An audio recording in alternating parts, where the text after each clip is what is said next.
I'll say a little bit here about Theosophy and the build-up to the Second World War.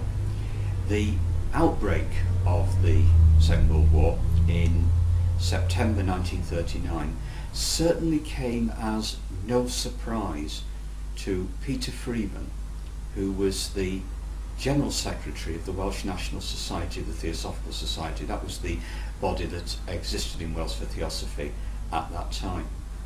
And he'd been concerned for many years about the likelihood of war, and he'd made numerous visits to Europe to provide people with documents to enable them to come to Britain.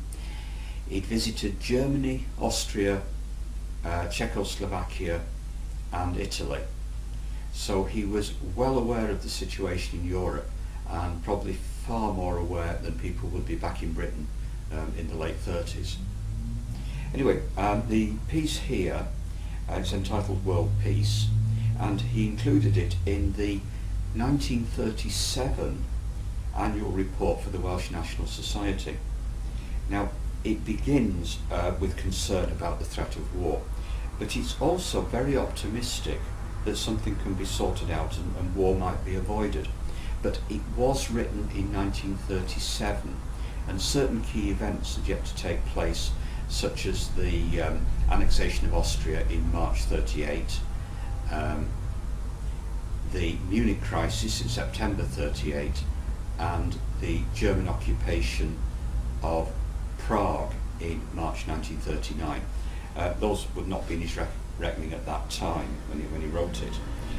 Anyway, here's his article, World Peace.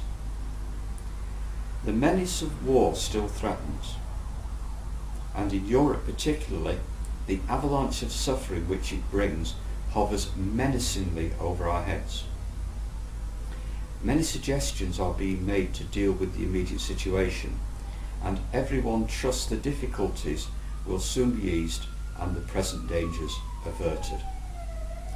But until war and suffering are seen in the right perspective, as the inevitable consequence of previous acts of cruelty, indifference and selfishness, we can never be free from their menace. It is along positive lines of activity which will inaugurate an epoch of brotherhood and understanding as the natural avenues of human relationship that war will become impossible and peace reign supreme.